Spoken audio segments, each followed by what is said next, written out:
এভাবেই গত 3 দশক ধরে দুধ থেকে মাখন তুলে ঘি তৈরি করছে চট্টগ্রামের রাউজানের বিখ্যাত শিবুর প্যারা নামক দোকানটি।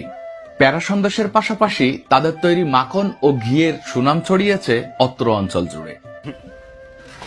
কত বছর ধরে টানতেছেন এরকম? টানতেছি তো,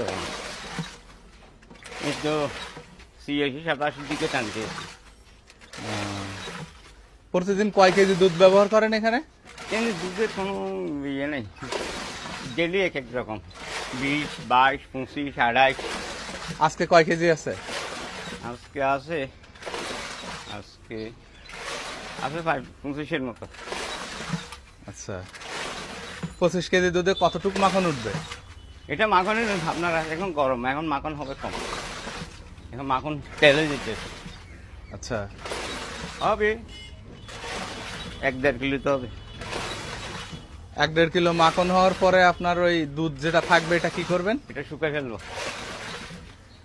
1 কিলো পর্যন্ত হবে। 1 কিলো একটু সামান্য বাড়তে হবে, কি জন্য এখন গরম মৌসুম। শুকাই ফেলবেন বলতে জাল দিয়ে ফেলবেন? জাল দিয়ে শুকাই ফেলবো, শুকাই ওটা দিয়ে প্যারা সন্দেশ বানাবেন? তাহলে তো প্যারা সন্দেশে মাখন থাকলো না।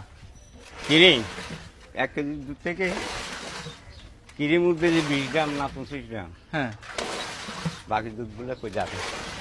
আমার দুধগুলো শুকাইলে হবে, ছানা ভাঙলে হবে 1 কেজি 250 গ্রাম। আচ্ছা, এখন প্যারা সন্দেশ আছে আপনার কাছে?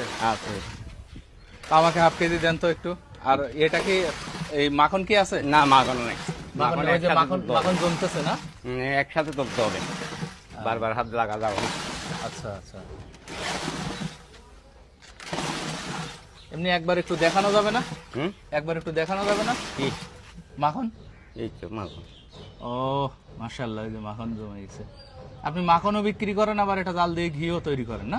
মাখন যেগুলো থেকে যাবে না হুম, ওগুলো আবার ফাঁক করে ঘি তৈরি করবো। আচ্ছা, কই আসেন তো দেখি, আপনি একটু ইয়েটা দেখান। কি প্যারা? হ্যাঁ, প্যারা।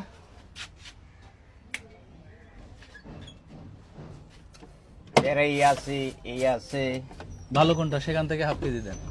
সবগুলো ভালো, দেন, সব এক দেন। কোয়ালিটির। এখানে আছে আচ্ছা, কোয়ালিটি একটা হবে, যে কোয়ালিটি 2-3টা হবে না। আর মাখন ওই না? মাখনটা একটু মাখন বাইর ওই- করেন একটু। মাখন মাখন কিভাবে বিক্রি করেন? মাখন কেজি 1800 টাকা। আচ্ছা, কেজি 1800 টাকা।